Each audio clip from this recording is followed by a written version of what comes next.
Okay, so I will hand this over to Sri Sanjita Mitra Prabhu, who will give the essence of what has been spoken here today and add his further realization. Thank you, Sanjita Mitra Prabhu. Hare Krishna. हरे कृष्णा। तो हिंदी बोल रहा हूँ, धन्यवाद। Sure, Hindi में सब लोगों को बात कीजिए। हरे कृष्णा। तो ये जो श्लोक है, इसमें हरे नाम हरे नाम हरे नाम एव केवलम 3 बार कहा। हरे नाम हरे नाम हरे नाम एक केवल। तो इसका मतलब ये हरि नाम का मतलब है और किसी देवता का नाम नहीं है ना। जो ब्रह्मा है, शंकर हैं, काली हैं, गणेश हैं, उनका नाम नहीं, केवल हरि नाम है। हरे नाम 3 बार। फिर करो नास्त्यव नास्त्यव नास्त्यव। नास्त्यव माने है ही नहीं, अन्यथा गति नहीं है, नहीं है, नहीं है। 3 बार फिर इसको दोहराया गया। तो इससे क्या पता चलता है कि ये जो हरि नाम है इतना महत्वपूर्ण है, इसके अलावा और कोई दूसरी गति नहीं है कलयुग में। तो कलयुग के जीव बहुत पतित हैं।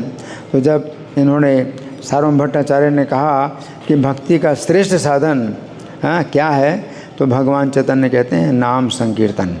तो नाम संकीर्तन का मतलब यही है कि हम अगर भगवान के रूप को भी नहीं जानते, हम भगवान के रूप का भी चिंतन नहीं करते, भगवान के गुणों का भी चिंतन नहीं करते और भगवान की लीलाओं का भी चिंतन नहीं करते, तो भी नाम अपने आप में बहुत शक्तिशाली है। जैसे अजामिल ने जब अपने पुत्र को पुकारा नाम नारायण, तो इसमें नारायण का ना तो कोई रूप का विचार उसने किया कि नारायण उनके रूप का चिंतन नहीं किया, न उनके नारायण के गुणों का चिंतन किया, न नारायण की लीलाओं का चिंतन किया। उसने अपने पुत्र का चिंतन किया। अपने पुत्र को नारायण समझ करके उसने पुकारा था और उसकी रक्षा हो गई। नाम इतना शक्तिशाली है। वैसे नाम जो है शुद्ध नहीं है। नाम शुद्ध नाम वो होता है जब आप नाम लेते हैं तो उस व्यक्ति का रूप भी आपके सामने आता है और गुण और लीलाएं।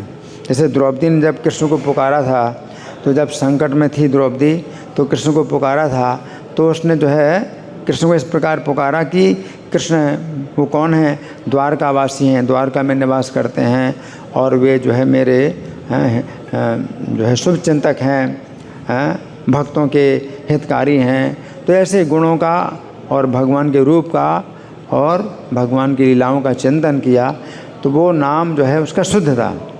और द्रौपदी ने जब चूँकि शुद्ध नाम लिया तो कृष्ण स्वयं आए उसकी रक्षा करने के लिए। कृष्ण स्वयं आए, वो द्वारका से कृष्ण जो है आए और स्वयं आए द्रौपदी की रक्षा करने के लिए, और द्रौपदी के वस्त्र बन गए, वस्त्र रूप में परिणत हो गए। वस्त्रावतार, भगवान कृष्ण का वस्त्रावतार हुआ। तो सब लोग नहीं समझ सकते, सब लोग नहीं जान पाए कि कृष्ण आए स्वयं और कृष्ण स्वयं ही द्रौपदी के वस्त्र बन गए। लेकिन वो कृष्ण स्वयं आए क्योंकि शुद्ध नाम में कृष्ण आते हैं।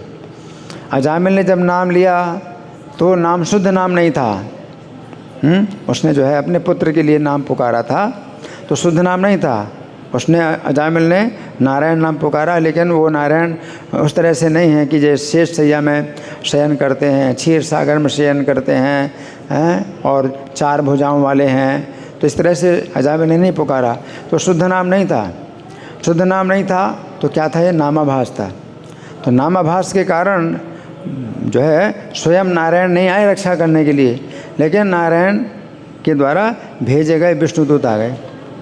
तो ये अंतर है नामाभास में और शुद्ध नाम में अंतर है। शुद्ध नाम पुकारें तो भगवान स्वयं आते हैं रक्षा करने के लिए, और नामाभास के द्वारा भगवान स्वयं नहीं आते रक्षा करने के लिए, लेकिन तो भी रक्षा हो जाती है। तो विष्णु के 4 दूत आए रक्षा करने के लिए, लेकिन रक्षा तो हो गई, संकट से तो रक्षा हो गई। द्रौपदी की संकट से रक्षा हुई तो कृष्ण स्वयं आए रक्षा करने के लिए। अजामिल की संकट से रक्षा हुई तो विष्णुदूत आ गए, उन्होंने रक्षा कर दी। तो ये अंतर है ना। लेकिन नाम अपराध से जो है हमें बचना है। तो नाम की 3 अवस्थाएं हैं, नाम अपराध, नामाभास और शुद्ध नाम।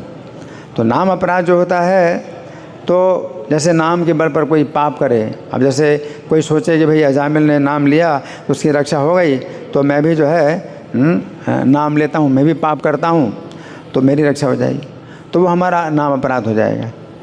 तो ये नाम अपराध होता है इस तरह से कि हम अजामिल की नकल करेंगे। अजामिल की नकल करेंगे तो नाम अपराध हो जाएगा।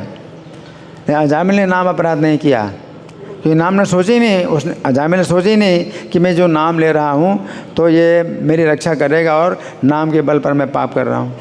अजामिल ने नाम के बल पर पाप नहीं किया और ना उसने सोचा कि नाम के द्वारा मेरी रक्षा होगी, है ना।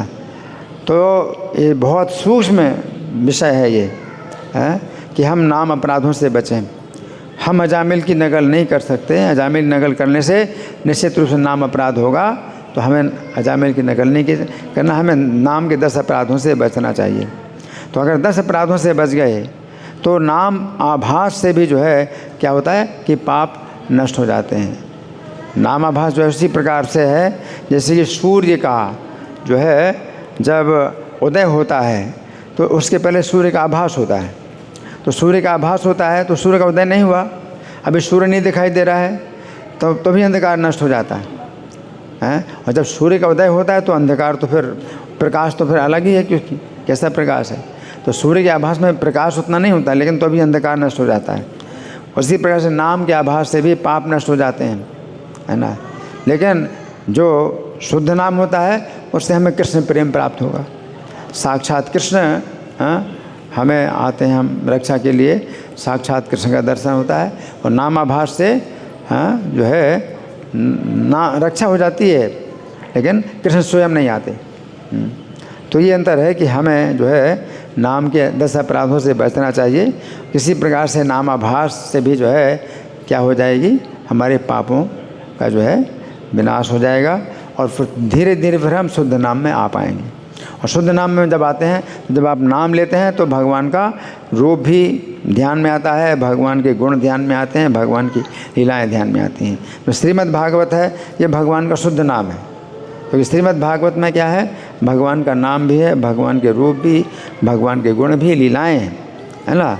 तो जब इस तरह से आप श्रीमद् भागवत सुनते हैं और आप के नाम जब आप बोलेंगे तो भगवान का क्या आएगा, रूप सामने आएगा, गुण सामने आएंगे। जब तक नहीं आता है तब तक आप जो है नाम अपराध में या नामाभास की दशा में हैं। तो अपराधों से बच करके नामाभास से आपकी जो है रक्षा हो जाएगी। हरे कृष्णा।